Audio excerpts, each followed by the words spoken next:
New month, new music. And I would like to formally welcome you to the month of February with an album watch, which is definitely not a series I'm going to make 3 episodes on and then just forget about it. This is just mainly going to be looking at the albums coming up that I would be interested in listening to and reviewing and putting them up on the channel for. Not all of them are definite yeses, some of them are maybes just because I may not be familiar with the artist yet, but the point is identify albums and projects that seem interesting to me, listen to said albums, and hopefully get yourself and myself some new bangers for the playlist. So I'm mainly working off of Genius's February 2026 album release schedule. Starting off with February 6th, we've got 3 pretty big drops. We've got LMI, J. Cole, and Joji releasing Do You Still Love Me, The Fall Off, and Piss. I had to double take just to make sure that was right, and Piss in the Wind, respectively. LMI's Do You Still Love Me is going to seemingly explore relationship dynamics and honesty and trust and how those all intermingle with each other. Fun fact, she's also British. Didn't know that. And if you think you don't know her, chances are you probably do. She made Boot Up and Trip, which I didn't remember, so I went to her YouTube channel, went to Popular, and I saw those 2 and I listened to that and I was like, oh, this lady, right?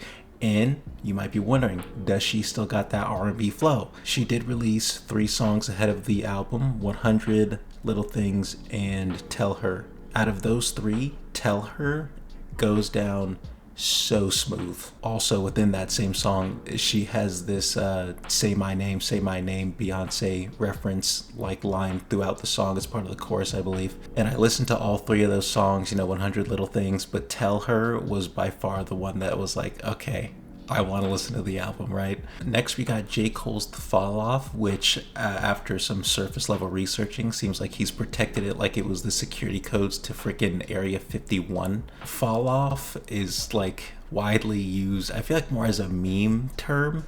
It's used more than life alert at this point to say your grandma fell down the stairs, but there's a side to carve out, right? And it's did relevancy come with the thing you love to do just because you like doing that certain thing, and the fall off came when that thing just died out naturally? But that's okay because you were doing it whether it was relevant or not, and you stuck with it, and it's just over and you're fine with that because you're still doing the thing you love, right?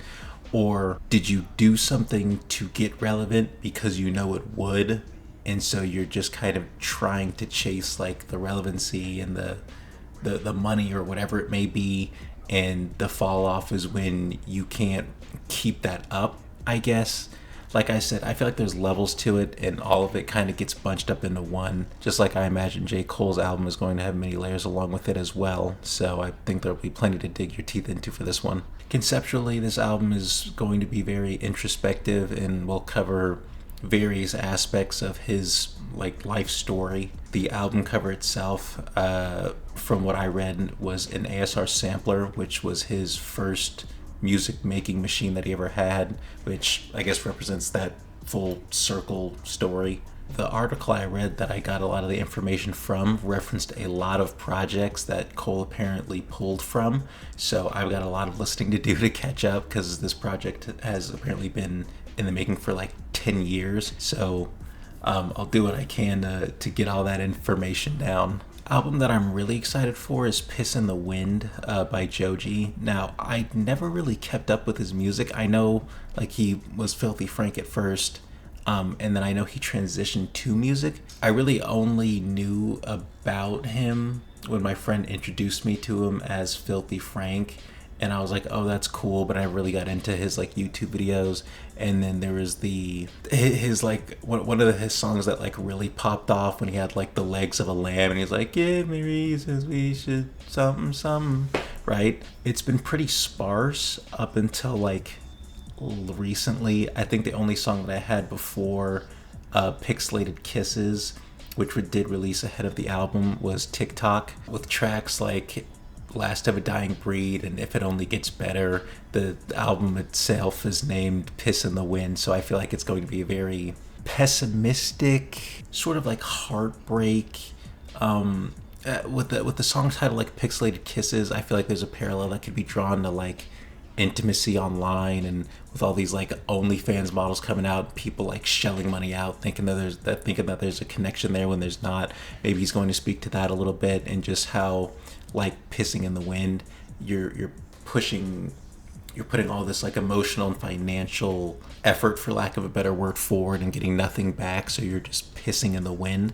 So I feel like conceptually this one is pretty exciting, and I have really been wanting to get into Joji's music, so I think this will definitely be a good start.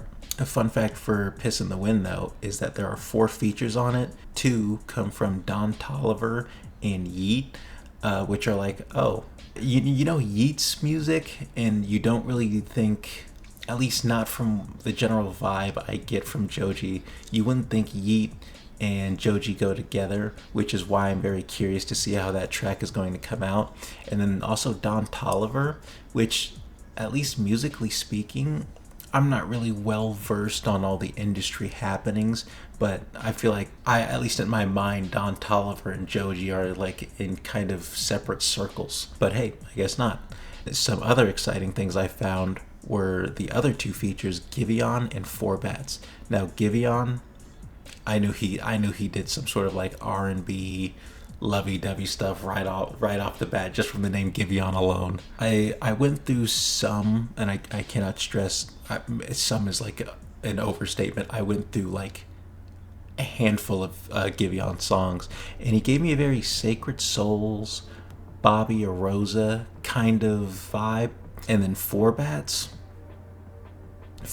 Day to Day, listen to it. The next few albums we got come on the 13th of February. We got this artist called Femtonol with Man Bites Dog. Sort of the role reversal of like biting the hand that feeds you. I feel like when I read it, the immediate like idea that popped in my mind was the one that is being fed isn't biting. It's not being like vengeful or biting the hand that feeds it, right? But the hand that feeds is like kind of slapping you around for no reason when you didn't really do anything, or like maybe just because it can. It could be like a societal thing where like the powerful people up here can just kind of do whatever they want, and like the people down here get affected by it. Most notably, like in recent cases, AI, people are like losing water and power, RAM getting spiked up, and it's all just because of AI profits. And if you can be replaced by AI, you will be. Yeah, maybe it's sort of a thing like that, at least conceptually, at least as far as the specifics, as far as the album title goes, I wouldn't know. The first couple songs that I listened to were like the most popular. They were like Katamari and Girl Hell 1999. Both of them were like very high energy, chaotic. And then I listened to the newest release, which was Body the Pistol, which was a single released ahead of the album. They all went pretty hard. I really did like them, and it kind of reminded me, especially after I listened to the Dream Diary RPG playlist that she has on her YouTube page, really reminded me of like Case Jueno. And you may not know who that is, but if you do, you can probably draw, again, a parallel. Dream Diary RPG especially was like video gamey. As far as the parallel with Case Jueno, it feels like I'm listening to one artist who, at least as far as Case Jueno's sake, is like more hip hop oriented, while this one is more like a pop, like hyper pop, breakcore, a lot harder sounds, but like more pop, related, right? I was a maybe on it initially, but I think I'm definitely just gonna like make a review on it when it comes out. Next up, Bruno Mars The Romantic on February 27th. He released one single head, and it was called I Just Might. Now, the music video had a very Soul Train aesthetic. It's a very upbeat, happy, start dancing and moving around kind of song, right? And also every part of the band in the music video is Bruno Mars, which I believe is a Hey Ya by Outkast reference, I think, but could just be me going crazy. I think the title The Romantic might allude to some like themes of falling in love and chasing, and the part leading up to being in a committed relationship, maybe. Just from what I gathered, that's what I got. Next up, we got the Gorillaz at the mountain of features they have on this album, Good God. I listened to one of these songs before I looked up the album and what it was supposed to be conceptually, and it sounded so just sad and sorrowful, which after researching I found was kind of the point. So what I thought it was alluding to with the whole mountain album title was like a mountain of grief and like sorrow that you would have to climb. And maybe on some sort of figurative level that is what it is. I'm a basic bitch when it comes to Gorillaz. Okay, I have Feel Good Inc. and Dare, and that is it. But before I dove into the meaning of what this album was, I had no idea about like all the lore that there was. I watched 2 lore breakdowns, one on Murdoch specifically, and another one on like the general like crew and the timeline from Gorillaz to, well, I guess the mountain now, and all the albums that come in between. Now, of course, I'm not going to be well versed in Gorillaz lore in one day or by watching 2 little videos on it. I don't certainly expect to be. Even the breakdowns I did watch, they did mention a bunch of extra media that they wouldn't be mentioning within that video. This month brings us 2 very lore heavy albums in The Fall Off, somehow rapping his entire life story in reverse, but neither here nor there. And Gorillaz with seven albums, 6 or 7 albums that come before this one that all have a bunch of like characters with stories that go back since like before the 2000s. It seems pretty daunting at first to try and like learn all that so you can interpret this album for what it is, but it's music, and I like listening to music and finding new stuff to pad the playlist. I'm a playlist padder, what can I say? So that'd probably be fun. But back to Gorillaz. The band visited India and were very inspired by the sounds they heard there, which is why you'll find Indian artists who are featured all throughout the tracks. The album does reinforce the theme of like death and grief. If I read correctly, there are features from dead artists who I imagine were close to them. I imagine they're just like sound bites. Maybe they were parts recorded for like other projects that they're using now, something like that. And that is going to just build on the theme of like death and grief and overcoming all of that. But yep, that is all I got for the album watch today, at least as far as The Fall Off and Gorillaz go. I got a lot to catch up on, so deuces. Nigga, get 'em up.